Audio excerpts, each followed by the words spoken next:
Eagles defensive back Darius Slay gives his vote on who the Eagles' next defensive coordinator should be. Could he have a point, and how does that fit with the Birds' biggest needs this offseason? Plus, we'll take a look around the NFL on all the latest coordinator updates. And could the third wealthiest person in the world be interested in the Washington Commanders? What would that mean for the NFC East? But first, let's run it.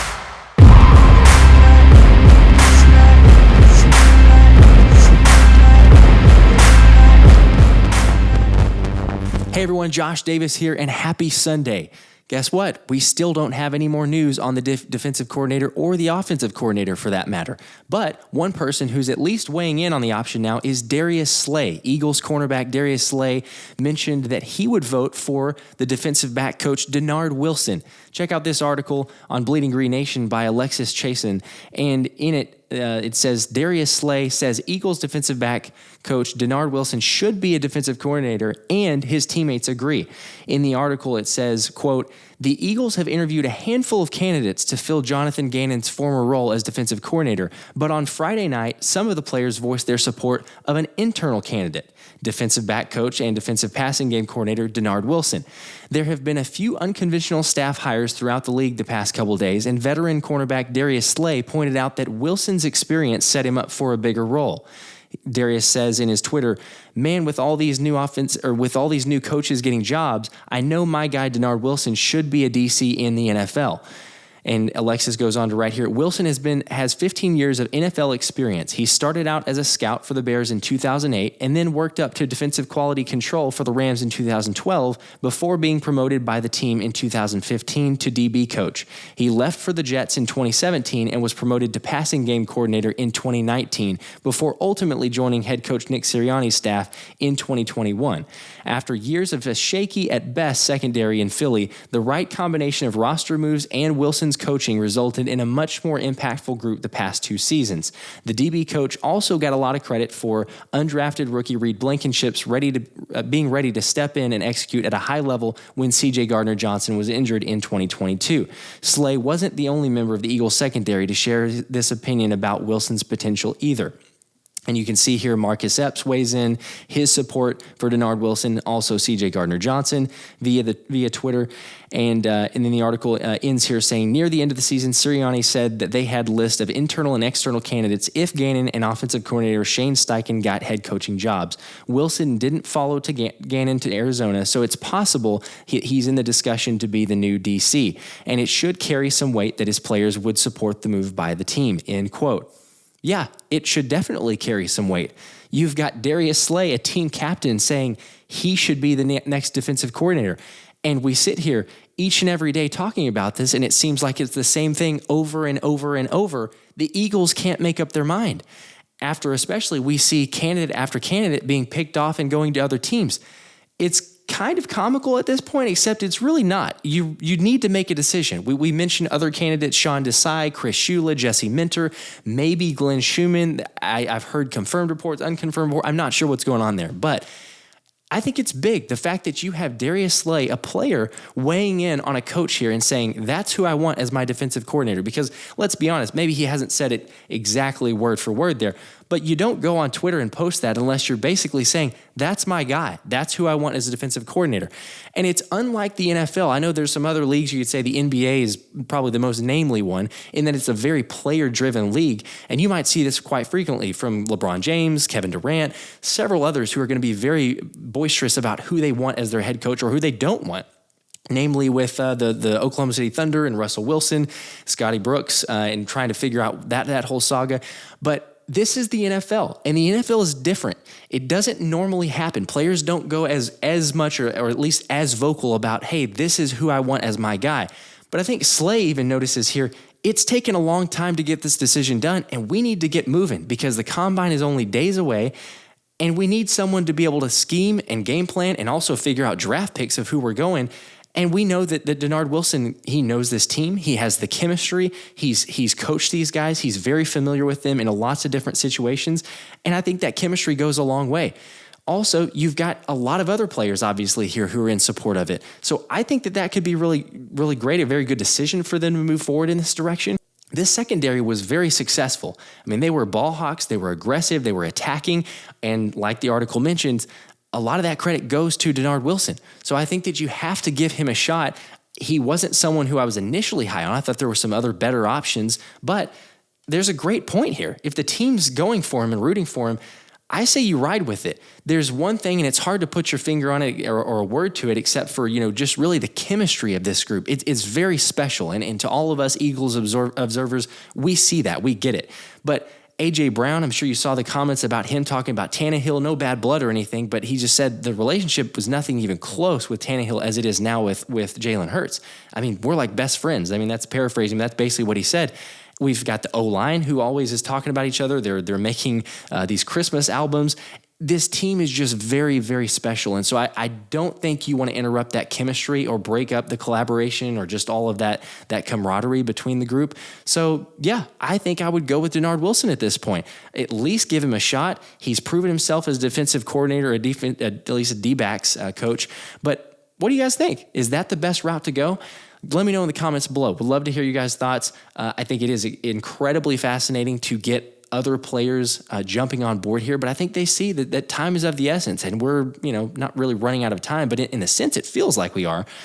And again, to mention too, other teams, if we look around the league, there's other teams that are already making their decisions. We got breaking news that Joe Lombardi was hired as the Broncos' new OC from the LA Chargers.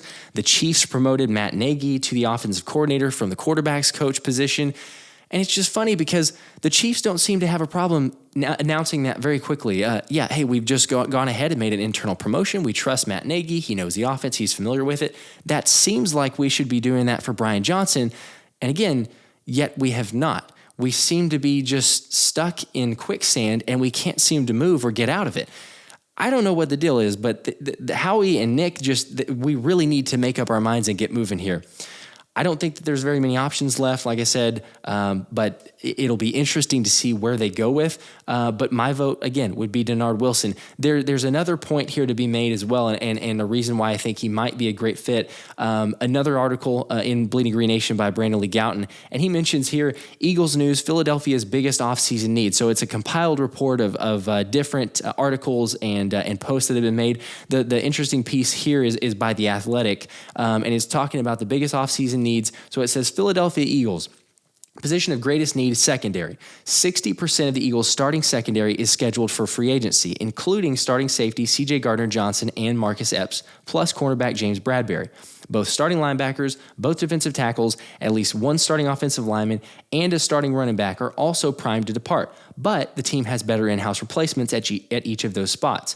Undrafted rookie Reed Blankenship's surprise season makes the safety picture a little less dire, but if Gardner Johnson has priced himself out of the Eagles' reach, they'll have serious work to do for whoever is hired to replace Jonathan Gannon as defensive coordinator. Cornerback is a likely draft priority for the Eagles, given Bradbury's looming departure and Darius Slay's age, end quote. I think that's a given. We all know that. The cornerback is something that the Eagles certainly have to prioritize. And like the article mentions here, there's some other pieces that you need to fill, but I've done a mock draft, and if you didn't catch the show, in the most recent show before this with the mock draft, I'd encourage you to go check that out. Devin Witherspoon was the pick for corner there. But I think whether you go with Devin Witherspoon at 10, maybe if Christian Gonzalez is there at 10, either of those options could be good. There's lots of other corners as well, but I don't think it would be a shock if Howie picks corner, whether it's in the first pick at the 10th or the 30th selection, he's got to go with a corner. We know, we can almost assure that. I would be shocked. I think it would be a terrible mistake not to pick a cornerback at one of those first two picks. So with that being said, secondary is a very big priority. And guess what? There's not another better person to handle that job than your defensive backs coach in Dennard Wilson. He's familiar with this group, like we mentioned. He knows them. He knows all their tendencies, all their likes, all the zone coverage styles that they like to play, the press coverage, all their weaknesses, everything. And he also has an eye for that talent because he's been focused in that specific area for the last several years. I think it makes sense. This article kind of leverages that argument as well. What do you guys think? Where should we go? Should it be Dennard Wilson? Should it be somewhere else? Let me know. It'll be interesting to figure this one out, and hopefully it's sooner rather than later. Okay, next story here, talking about, and this is a little bit older news, but just getting around to it here. I'm not sure if you guys saw, but ESPN reports John Keim that Jeff Bezos hires firm to help consider Commanders bid. So Jeff Bezos, the third richest person in the world, is interested in purchasing the Washington Commanders. So let's take a look at the article here, and it says, quote, Jeff Bezos has hired an investment firm to examine the possibility of a bid on the Washington Commanders, a source close to the situation confirmed to ESPN on Thursday. Bezos hired the boutique investment firm of Allen & Company, the same company that conducted the sale of the Denver Broncos last year and the Carolina Panthers in 2018, according to the source. Bezos, who owns the Washington Post, has not yet submitted a bid for the Commanders. While the source emphasized it was still early in the process, this latest move signals a higher degree of interest in possibly making a bid.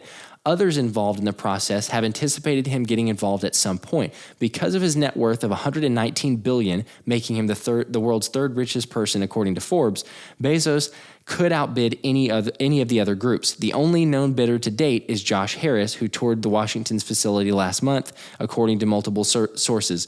End quote. The article continues to go on talking about Dan Snyder potentially being willing to sell the team. Hasn't made an official public statement, but I think if we read between the lines and kind of see what's going on here, Dan Snyder is most likely going to sell the team.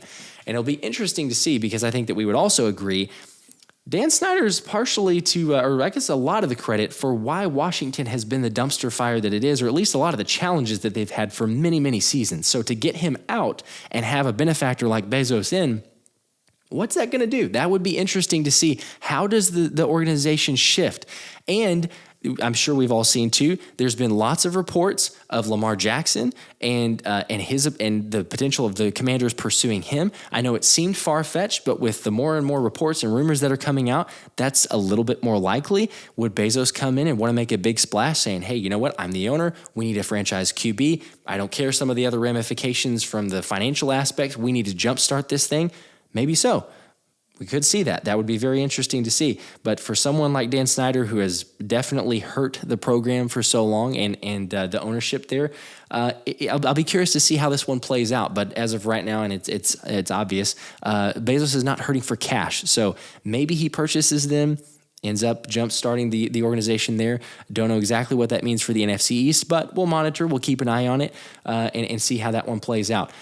Lots more to figure out in the days to come. I will be shocked, as I've mentioned, if tomorrow we don't figure out who at least either an offensive coordinator or a defensive coordinator that Nick and Howie are going with. I feel like it is way overdue by this point. And we'll keep you posted on all the happenings with Jeff Bezos. It'll be interesting to figure out what he does, whether he does buy the team, if there's more interest going on forward here, as well as all the Eagles happenings, anything else that we can figure out.